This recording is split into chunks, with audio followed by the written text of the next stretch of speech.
So you're just putting that main connector in the bottom.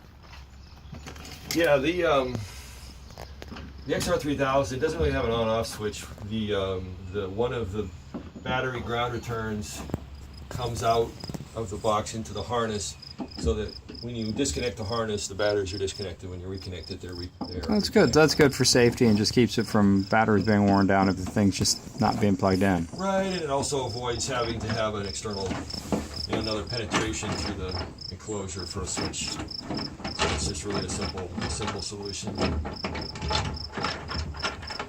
It's a pretty rugged looking box. So here we can watch the lights. Here we go, we're online. So it knows when you're plugged in. It's online, it's already connected. I can tell by the pattern of the LEDs that it's online, and also, in this case, I can watch the modem light, and I know that it's making its connection to the tower and transferring information. At this point, I can go onto my phone and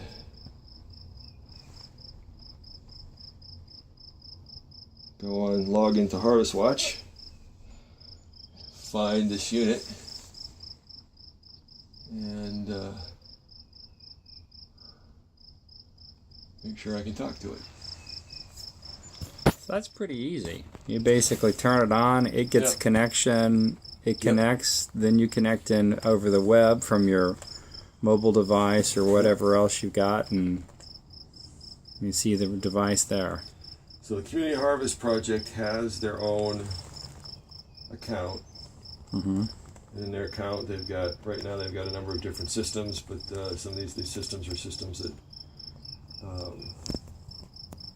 like here's the system that they have in the barn that they're playing with, and then this system right here, this 202 system, is this system right here. And that's the last three digits of the IP address. Yes, and we'll change the name to actually mean to be a little more. So all the in Harvest Watch, all that can be custom configured so people can name things in a way that's comfortable. So now we're going to try to make sure that we can do a read of the device, and the read request went out. I see lights flashing over here. So you can see this light going on solid. That's indicating that it's transferring data. And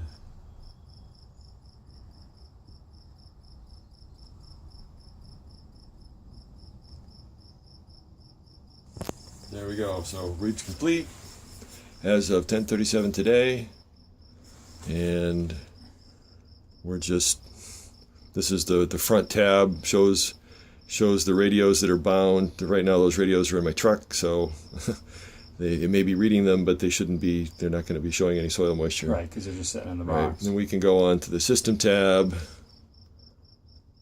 and look for things like the battery characteristics, how much supply it's getting. Right now the batteries are pretty much topped off at 16.3 volts, over 16 volts. These lithium-ion batteries, you will charge up a little over 16 volts. And the batteries themselves can run this unit for probably a couple of days. They're really just designed to be a backup so that you get notification in the case of a power failure. So, it's kind of interesting. So he thinks it's seeing. Right. Anyway, so that's good. Let me disconnect that again and start thinking about what I'm going to do next year. I think we might start needing to identify wires. Okay, and figure out which sensors are, or which... which are sensors and which are valves, and make sure we know how to turn them on. And the way you identify that type of stuff, those things would be just kind of trace back and what we'll trace the wires to the extent that we can. And during the winter, I had some samples of these valves in the shop and was playing with them, so I know how to actuate them.